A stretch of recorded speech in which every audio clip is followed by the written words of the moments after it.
Tonight, authorities on high alert as the state's first case of bird flu is detected in the southeast.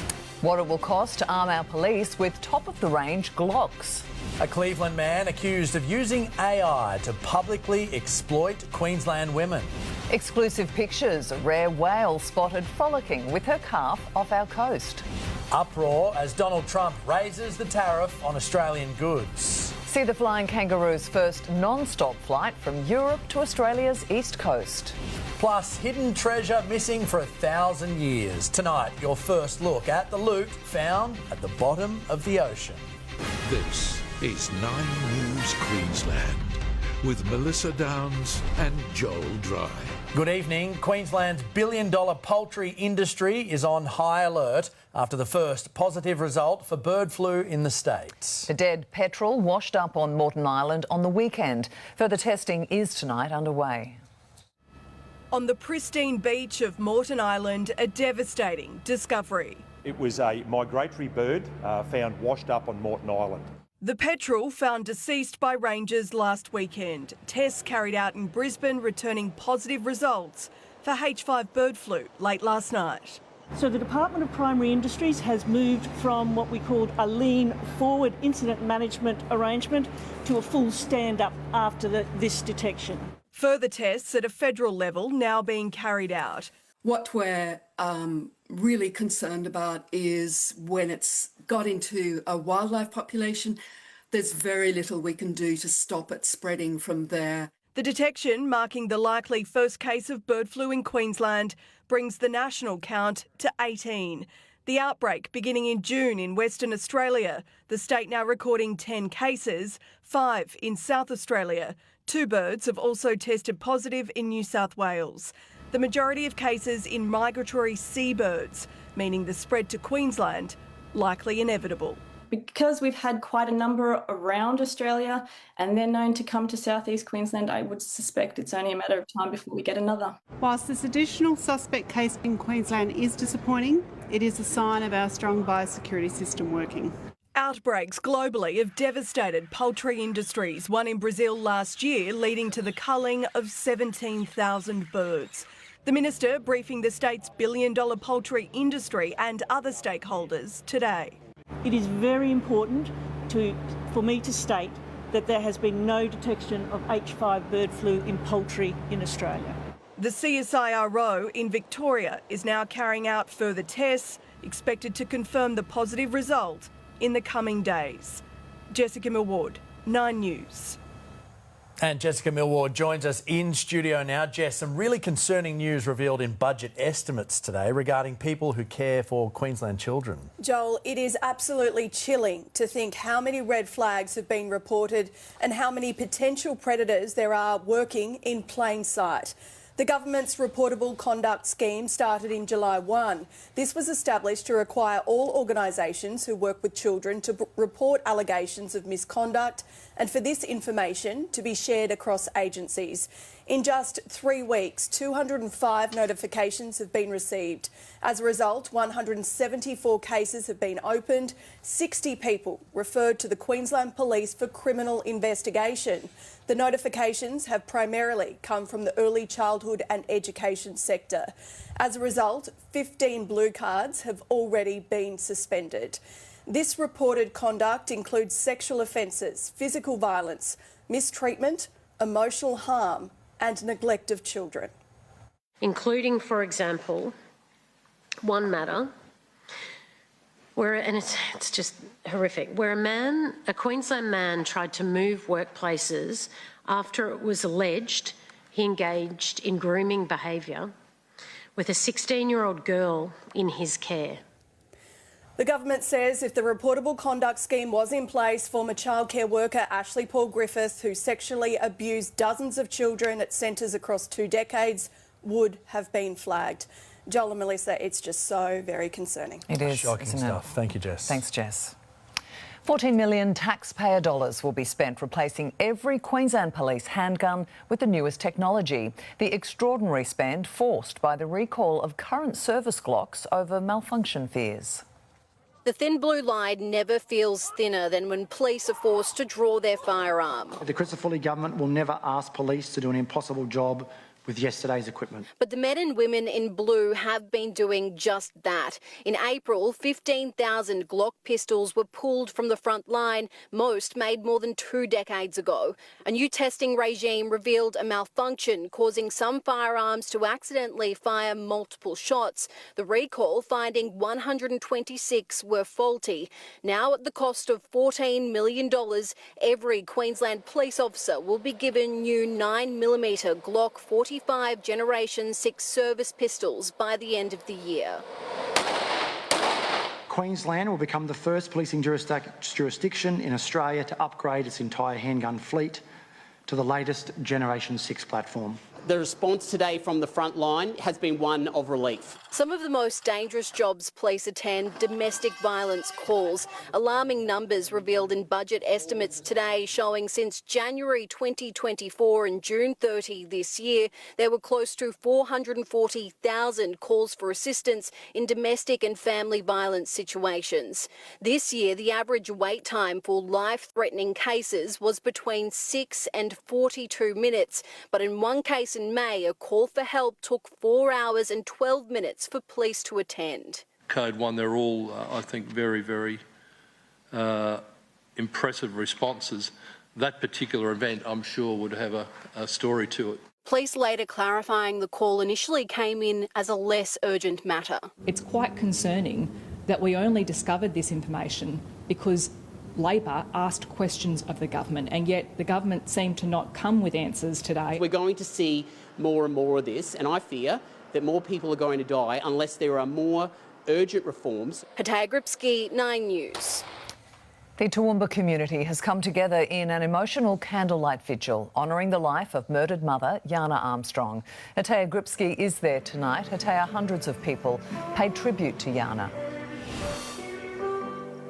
Melissa, it's been an incredibly emotional night, as you can imagine, here in Toowoomba, and hundreds of people are still gathered here now to pay tribute to 30-year-old Yana Armstrong, who was allegedly murdered by her ex-partner, Daminder Singh, earlier this month. Now, the vigil was lit up, as you can see behind me, by a sea of fairy lights, and it was centred around preventing domestic and family violence across the community. Yana was remembered as a devoted mother to a 4-month-old baby boy who's now being cared for by her sister Faith full-time. She spoke to the crowd a short time ago. Here's some of what she had to say. If sharing her story can save even one life, then her legacy will continue to make a difference. We miss you, Yana, every single day. We will always love her. Melissa, Singh's matter will return to court in October, where we're told he's expected to fight the charges. Hataya, thank you. And if you or someone you know needs help, you can call 1-800-RESPECT on 1-800-737-732. A Cleveland man has been arrested, accused of weaponising artificial intelligence to target unsuspecting Queensland women. Police allege he created degrading posters exposing their personal details over a 5-year period. Inside this Cleveland bedroom, a disturbing double life. Police allege this is where 52-year-old John Spear orchestrated an AI campaign of exploitation against women. I think it's quite disgusting. Inside the home, computers, printers, stacks of posters, too graphic to show, allegedly depicting real female faces superimposed onto sexual content, falsely branding them as prostitutes before splashing them across town. Police say the degrading posters were predominantly planted at public parks and toilets, including here at Newstead. It's still unclear if the 52-year-old knew the women he allegedly targeted. They were made aware by members of the community that they'd seen these posters. Police allege Spear had been doing this for years. Police were made aware of the initial offending from 2021. A poster spotted in Gatton 2 months ago, helping detectives finally close in. 8 women have been identified so far, all aged over 40 all from different locations across the southeast.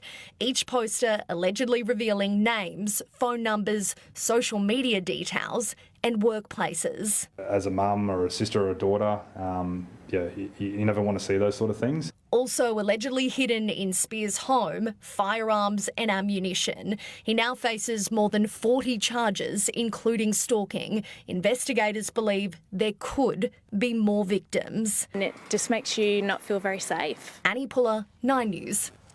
Meanwhile, investigations are underway after explicit AI-generated material was allegedly found on a former Gold Coast teacher's work computer. Dr. Robert John Thomas was a chemistry teacher for more than 40 years. Yesterday, he was charged with making and possessing child exploitation material depicting staff and former students from AB Patterson College. We acted immediately. We notified the Queensland Police. We terminated this person's employment and have fully cooperated with the police throughout the entire investigation. Dr. Thomas was sacked in October last year. He'll face court next month. For 2 weeks, every detail of the 2023 SeaWorld helicopter crash that killed 4 people has been picked apart by experts.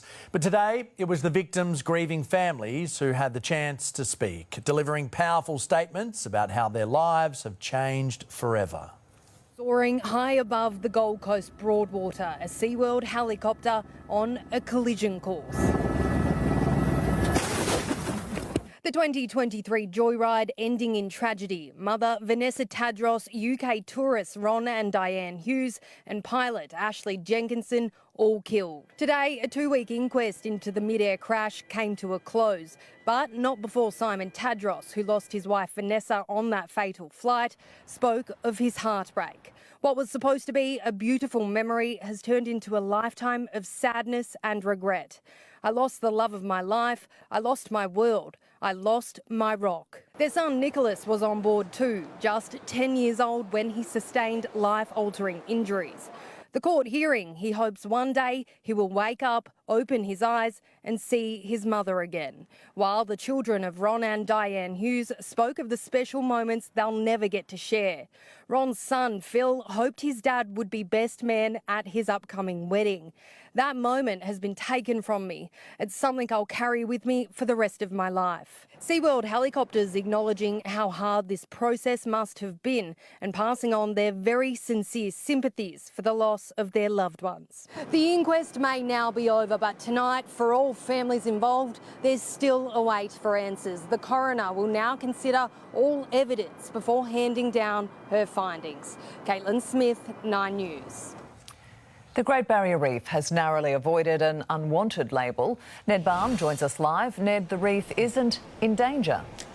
Yeah, good evening, Melissa. That's according to the UNESCO World Heritage Committee. They met in Korea today where they decided against labelling the reef as in danger. Now, they've taken a lot of notice of the reef over the past few years. They did a tour in 2022 and 2025, and those tours resulted in an extensive rounding of funding going from the state and federal government to try and assess the reef and repair it in the lead up to 2032. So while this does come as good news, it's worth not taking a victory lap just yet, because UNESCO does still have grave fears for the Great Barrier Reef, so much so that they will be receiving a comprehensive health report on the Great Barrier Reef. That is to be delivered to them by 2029. We are expecting to provide a progress report on that by 2028. So while it may appear as in good news that it is not technically in danger as labelled by UNESCO, there is still grave concerns and plenty of work to do. Joel? OK, Ned, thank you. Just weeks after announcing himself on the world stage, Socceroo star Christian Volpato has scored a devastating own goal. Arrested by New South Wales police last night, allegedly driving more than 30 kilometres over the speed limit and returning a positive roadside test for cocaine. He's been banned from driving for 6 months. A worker has been killed and another injured after a truck and light vehicle crashed at the Peak Downs mine in the Bowen Basin early this morning. The tragedy suspending operations at the coal mine as investigators from Queensland's safety watchdog probe what went wrong. It's the first fatality at the site in 40 years. The self-described hacker claiming to be behind Origin Energy's cyber attack has reportedly settled with Australia's largest energy provider. The hacker, who went by the name of Edison Walther, says the data of millions of customers won't be leaked. The breach was apparently revenge for the company sending jobs offshore. Donald Trump has hit Australian exports with fresh tariffs. The US president lumping us in with Russia and China for not doing enough to combat modern slavery. The federal government pleading for a change of mind, calling the 12.5% levy unjustified. Donald Trump's favoured international trade tax tool. My fellow Americans, this is Liberation Day. Returns for round 3. These tariffs are unjustified. We want to see less tariffs rather than more. The existing 10% tariff increasing to 12.5% because Australia and 54 other nations failed to impose a prohibition on the importation of goods produced with forced labour, allowing modern slavery in their supply chains. Our goods exported from the US have to compete with that. That's not fair to our workers, it's not fair to our unions. The legal regime that we have in Australia in respect of forced labour is amongst the best legal regimes that exist in the world today. The levies levelled at Australian exports, less to do with its human rights record and more about the tariffs banned by the US Supreme Court. It's been motivated by recouping some of the revenue that they've lost because of those court decisions. But in an unlikely tax paradox, Australian exports to the US have increased 67% since Liberation Day, driven by gold, copper and beef, which remain a tariff-free trio.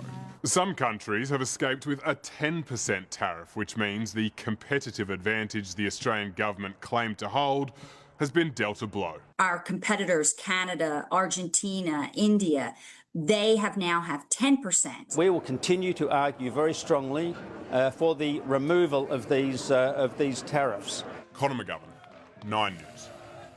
This latest oil price spike is coming at a bad time for Australian drivers. Finance editor Chris Kohler. The national average price of unleaded today was $1.82 a litre. The latest brawl in the Middle East has sent the oil price to $100 a barrel, and that is likely to add about 10 to 15 cents a litre to petrol over the next 3 to 4 weeks. The problem is, during that time, on August 2, Australians will lose the remainder of their fuel tax discount. That adds another 16 cents a litre. So that means that by mid-August you could be looking at a national average price of about $2.10 a litre, squeezing households and businesses and adding to inflation. All this will weigh on the Reserve Bank at its next meeting, because predicting what comes next from Donald Trump is almost impossible. All Australian drivers can do is continue to look for the best deal they can find. Health debate. Free dental care on the agenda at Labor's national conference. Plus a scare for spectators as a rocket turns lightning rod during blast-off. The Brisbane couple now $40 million richer. And after sport, a new era for aviation after a historic 20-hour Qantas flight.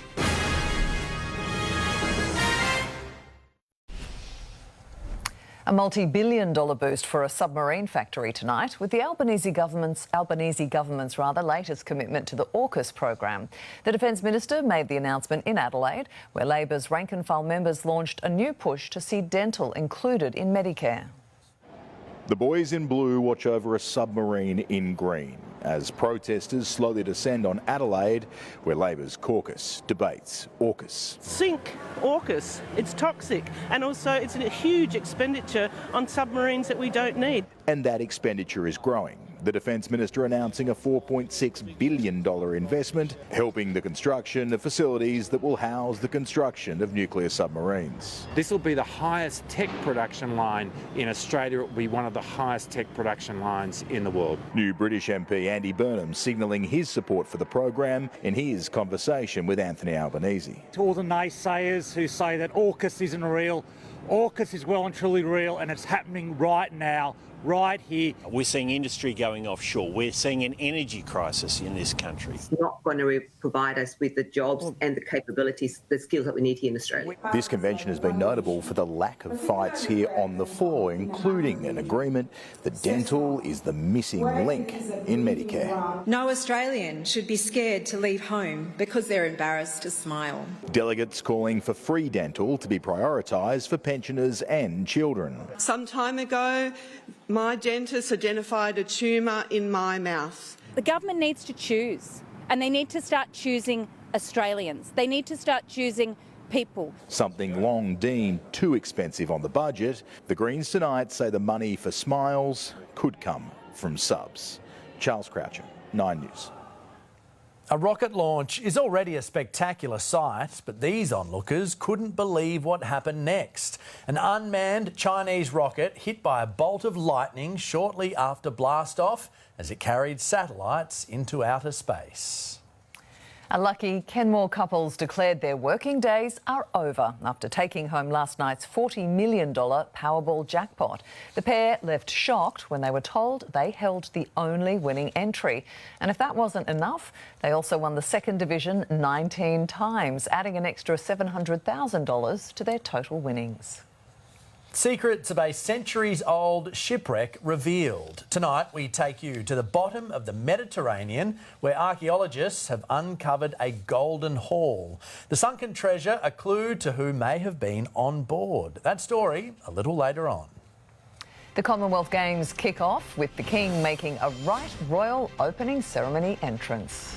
Donald Trump's new threat after another night of Middle East strikes. Plus dozens killed in devastating Indian floods. 20,000 escaping the path of a wild bushfire.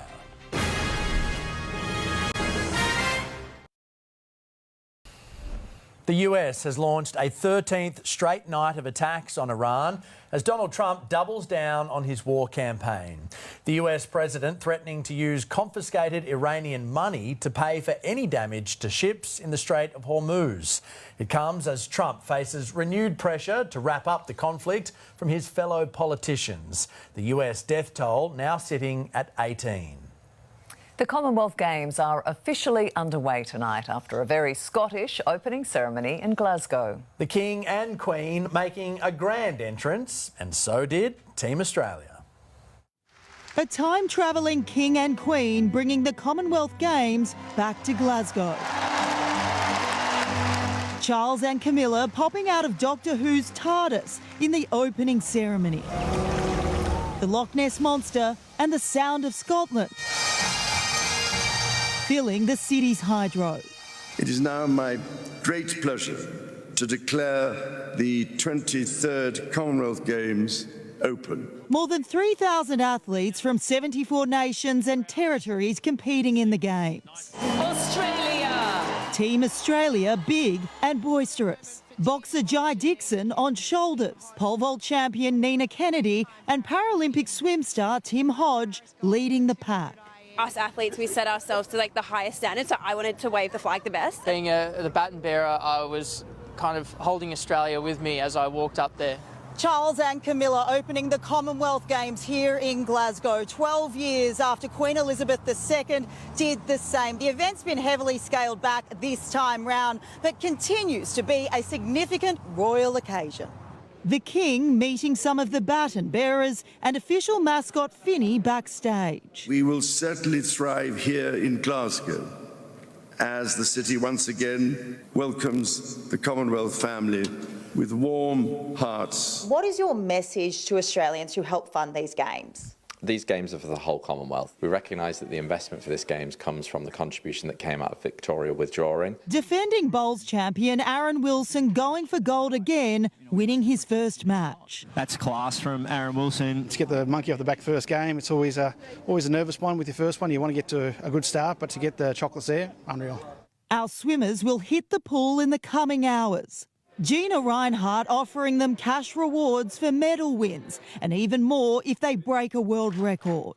I'm not going to say that it's not a good thing to be able to have some medal incentive. It gives us a lot more purpose and reason. Otherwise, you get a medal and the uniforms.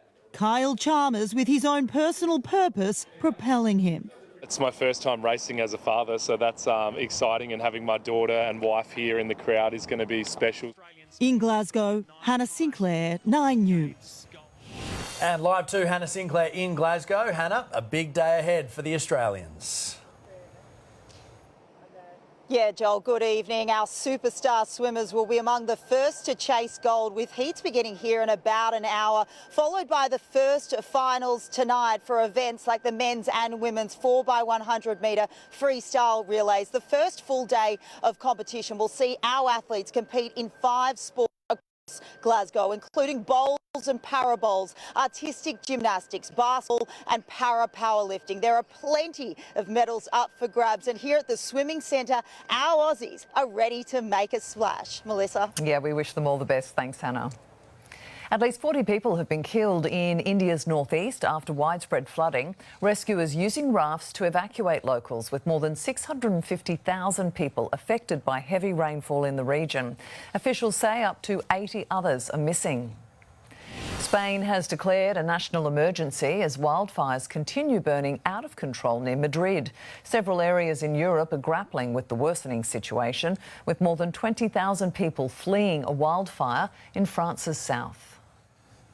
Queensland Police is doubling the reward money in the hopes of solving a nearly 30-year-old cold case.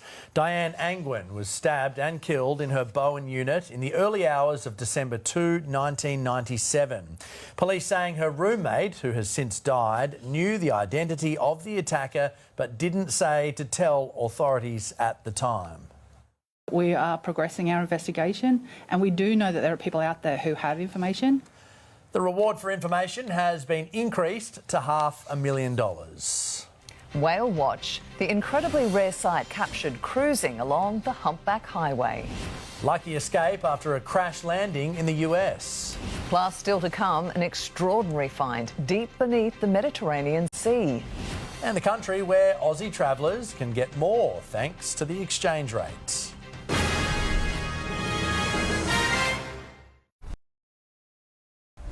One of Australia's favourite overseas holiday spots is getting cheaper by the day thanks to the exchange rate. Chris Collar with the details.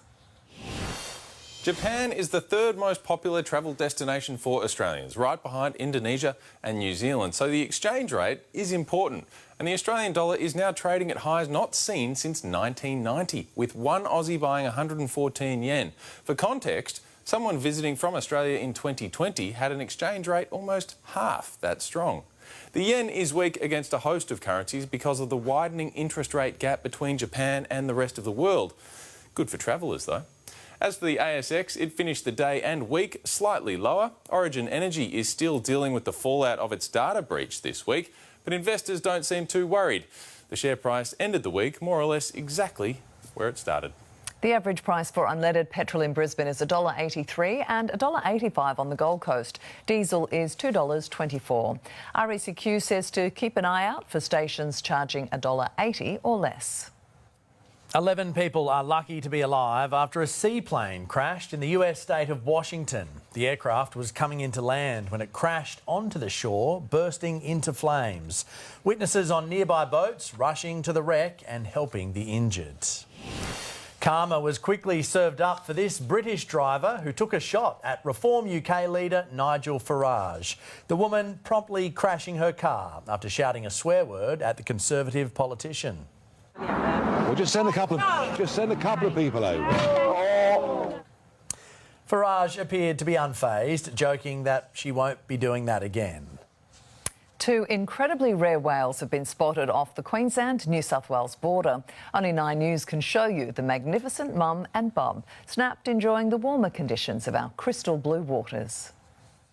Kingscliff Beach, just behind the wave break, an incredibly rare sighting, belly rolling, having a whale of a time. The Humpback Highway is clumping right now. It was a southern right whale. They're so super endangered on the New South Wales coast. A mum and bub soaking up the warm water just over the border yesterday. Just resting, snoozing, snuggling, mum and calf just hanging out and relaxing. It was amazing. 20-year-old filmmaker Alex Forrest was flying his drone with a group of friends when he captured the elusive pair, granted a special permit by whale rescue group Orca to capture the magic up close. There's only estimated 250 to 350 of them around, and they come to these secluded bays to rest. As their name suggests, this species of whale is typically found along the southern coastline, our cheeky interstate intruders earning a new nickname. The beautiful calf has a great on its face. I suppose I would call that one cross. A wild and wonderful encounter gracing our coastline.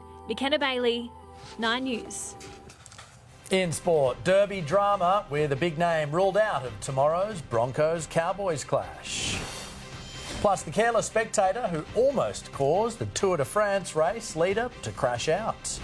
After sport, Qantas flies straight into the future. Europe to Australia, non-stop. And clear skies around not just the southeast, pretty much the entire state this evening. Need to rug up tonight down here on the Gold Coast though. The feels like temp right now here at Main Beach. Just 9 degrees and it could get even colder over the weekend. I'll have all the details of Full Weather App coming up soon.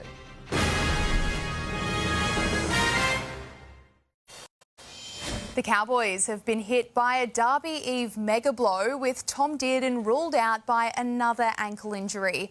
Now set to miss up to a month, including tomorrow's clash with the club he supposedly hates, while the Broncos have felt nothing but love in the north. Clearly not everybody north of Brisbane hates the Broncos. Fans in the hundreds flocking to the side's final training run in Townsville. I've never seen so many Broncos jerseys running around the streets, let alone at training today. So, yeah, there's a lot of love for the team up here, which is nice. Todd Payton kicked off Hategate. Tom Dearden doubled down on it. Neither will be backing it up on field. Bit of a hiccup through the week. Tommy Dearden's been ruled out for the next three weeks. He'll be back after the bye. Until then, it's Jackson Purdue and Jake Clifford running the show. The Cowboys halfback picking up a leg injury halfway into his comeback from another. Yeah, we've had plenty of practice without him. So I think, like I said, we've had 7 games. We won 4 of those. He's torn a muscle in his shin on his good leg. Yeah, well, I've only just heard that myself. So look, at the end of the day, it's around what we're doing. I think, we've had a big focus on ourselves going through the last couple of months. And must go unbeaten for the next couple of months to defend their title. Yeah, we've got a really strong group and there's a lot of belief from myself and the players in around what we're capable of doing. Less pressure on the hosts, currently sitting 8th, a finals berth within reach if they win tomorrow night. Start fast and physical and maintain the rage for the whole 80 minutes. Mitch Crone, 9 News. Tonight's Storm Rabbitohs clash has huge implication on the NRL finals race, and you can catch it live on 9 with Cameron Smith, part of the broadcast. Cam, no Cameron Munster tonight for the Storm, but could his links to PNG be a bit of a distraction for Melbourne? Yeah, g'day Bronte. Well, look, he's still a few weeks away from returning to playing with the Melbourne Storm, but yeah, look, I guess if they allow the links to the PNG side to be a distraction, it can be, but I think more importantly for Craig Bellamy and his men, it's really important that their focus stays on their football and making sure that they play their very best. Starting tonight here in Sydney against the Rabbitohs, they really need this victory. If they lose another one, it's almost curtains for their season. So as much as there's a lot of talk around Cam Munster's future and possibly not being at Melbourne, I think when you've got guys like Harry Grant and Jerome Hughes who are returning tonight, they'll be completely focused on what they need to do against the Rabbitohs. Let's see if they can get the job done. Thank you, Cam. Enjoy the call. Unlike Melbourne with Munster, the Titans won't be giving Cooper Bye permission to chase a PNG payday. The Kummel's representative is signed with Gold Coast until the end of 2027, meaning he's free to talk to Chiefs officials from November 1, but not a moment sooner. Well, they're at different ends of their career, right? And Melbourne, can do what they want to do, but no, we have no interest in letting the vultures in. Yeah. Tom Jenkins now holds the record for the most tries in a season for the Panthers, crossing for the 26th time this year in Penrith's 6-point triumph over the Eels. The Lions have another side hot on their heels on the AFL ladder. Former Brisbane forward Dan McStay kicking a spectacular goal from the boundary line during Collingwood's 34-point win over the Crows, in a match that was marred by fans at Adelaide Oval constantly booing Magpies defender Isaac Quaynor. It's a fascinating narrative around why they would boo him. My understanding he was a victim of a homophobic slur, and he's getting booed for that. It's a fascinating world we live in. The Pies' 6th straight victory puts them 2 points behind the Lions on the table. Aussie golfer Lucas Herbert has picked up where he left off at the British Open, breaking the course record at the Live Golf event in the UK. Fresh off his best ever performance in a major, Herbert fired an 11 under par 61 in the opening round. The birdie blitz also moving the Aussie Ripper GC side to the top of the team's leaderboard. Some breathtaking scenery on stage 18 of the Tour de France, where an Ecuadorian eagle soared past the entire peloton. Richard Carapaz producing a perfectly timed attack to break away and end a 185-kilometre stage 45 seconds ahead of his nearest rival, but he was fortunate to even make it to the finish line after narrowly avoiding hitting a spectator who seemed more interested in trying to get on TV. And just in case we need more proof, Jess Fox is an absolute star. She's done it again, claiming a third gold medal at the World Championships in Oklahoma, this time in the kayak singles. I was so nervous today, and, you know, once I made the final, I just wanted to try and get out there and enjoy it and give my best shot, give my best paddling, and I'm so proud of my race. It's her 5th women's K1 world title and comes 12 months after undergoing kidney surgery, an achievement us mere mortals can only try to comprehend. So incredible. Great to see her back competing. I think I'd still be horizontal. Thank you, Bronte. The Flying Kangaroo's new ultra-long-range plane has passed its first test with flying colours, unlocking direct flights to London and New York. And there was plenty of fanfare, with plane spotters travelling from far and wide for a glimpse of the historic Melbourne Airport landing. Edward Godfrey was there. A long-haul journey, 19 hours and more than a century in the making. The first Airbus A350-1000 ULR touches down in Melbourne, having flown non-stop from Toulouse in France. To be honest, I've never done a 19-hour flight before, but I feel pretty good after 19 hours. Qantas's newest aircraft might be missing a lick of paint, but it was the most tracked plane in the world today. Plane spotters driving overnight from Sydney, although caught out when it landed on a different runway than expected. Very special, I hadn't even gone into service yet. This flight, a test before direct travel from Sydney to London and to New York from October next year. Almost half of the 238 seats are premium economy or better. Qantas has another 11 on order. We expect that these aircraft will be in different parts of Australia, Sydney, Melbourne, Perth. Qantas says basing some of the new aircraft here in Melbourne unlocks new international direct flight destinations, but that won't include London and New York for now. New planes and a cool new flight path through Arctic airspace. There's certain times of the year that it will actually fly up through the Pacific, the North Pacific, Japan, over Alaska, Greenland. If up to 20 hours of non-stop flying isn't for you, you might still have the chance to fly in one of the Airbuses. They'll be used for domestic flights first. I think because it just shows the future of travel. Edward Godfrey, 9 News. An extraordinary discovery deep beneath the Mediterranean. Tonight, the ancient history hidden within this sunken treasure trove. That story still to come. For now, though, Luke Bradnam's back with a check on the weather. Luke, we might need to rug up tomorrow morning. We will for sure, Melissa. Yeah, you can see the flags on the yacht behind me working overtime this evening. So cool along the coastal fringe. Could see frost tomorrow in the western suburbs though, and down into the single digits for the city. I'll have all the details of full weather app coming up next. The ocean is full of secrets, but scientists believe they've just solved a mystery that stumped them for years. Gold, gemstones and an ornate ring discovered in a shipwreck off the coast of Croatia, providing some clues to who may have been on board. Hidden beneath the deep waters of the Adriatic, a shipwreck is revealing secrets from the past. Archaeologists have spent a decade lifting treasures from the seabed dating back to the Byzantine era 1,300 years ago. For me, it's the most important shipwreck of its period. Uncovering medieval gold coins belonging to the Heraclius dynasty, buckles encrusted with rubies, emeralds and pearls, and a gold signet ring with the image of a Byzantine emperor. This is the largest amount of gold ever found on a shipwreck in the Mediterranean, this lead researcher says. And experts believe this wasn't an ordinary trading vessel. The precious jewels, a clue. Someone important may have been on board.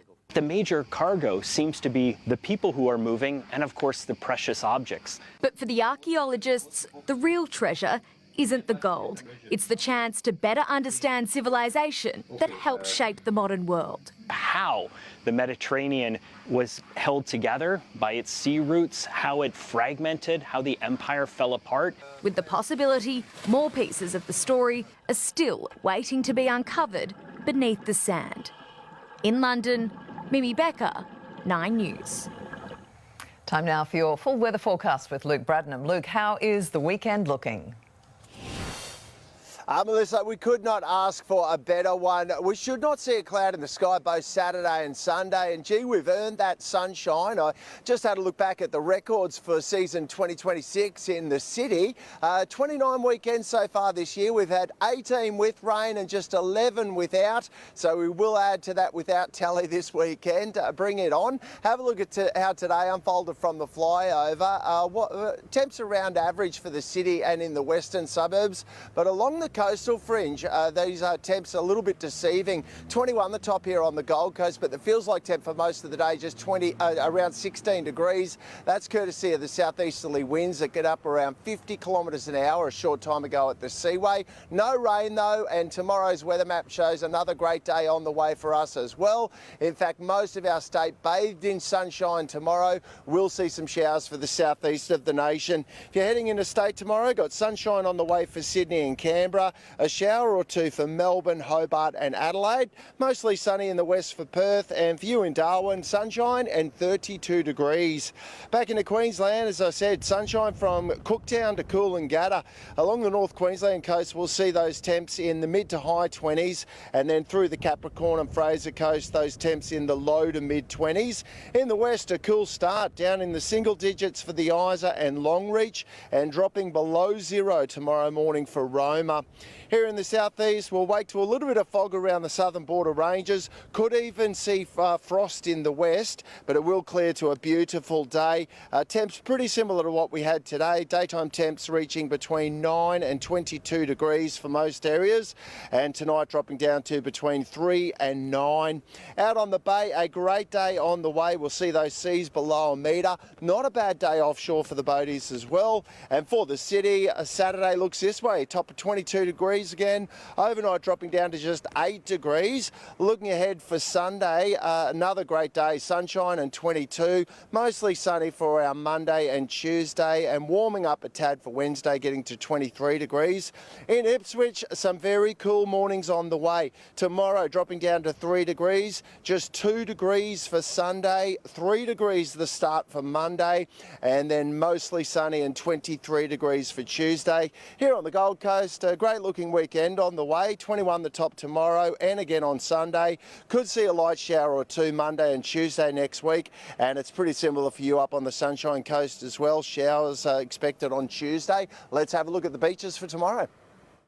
Not bad if you snuck out there super early this morning. It was clean down here on the southern point breaks, but this is before the southeasterly winds kicked in. They got up over 50 k's an hour today down here on the GC.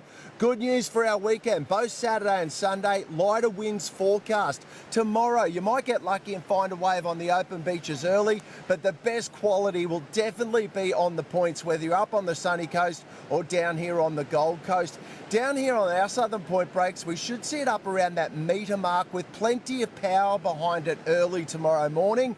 And the water temp is beautiful at the moment, around 22 degrees. For a family day down the beach, a best bet on the sunny coast will be Noosa, Burleigh down here on the Gold Coast, and you might be able to sneak offshore if you can handle a little bit of rock and roll, but best stick to the estuaries. Ross McGovern Lucky Strike Charter's been doing well, picking up some quality flatties yesterday, all down around the pin. Great stuff. Yeah, get down to the beach over the weekend, guys. It's that rare time of the year. It's warmer in the water than out, and great conditions on the way. Have fun. And a beautiful day for the school fete tomorrow, which is where I will be. So Good on thank you for that, Luke. And that is 9 News Queensland for this evening. Ali Langdon is next with a current affair. Thank you for your company tonight and for this week. Have a wonderful weekend. We'll see you again on Monday. From all of us, good night. Good night.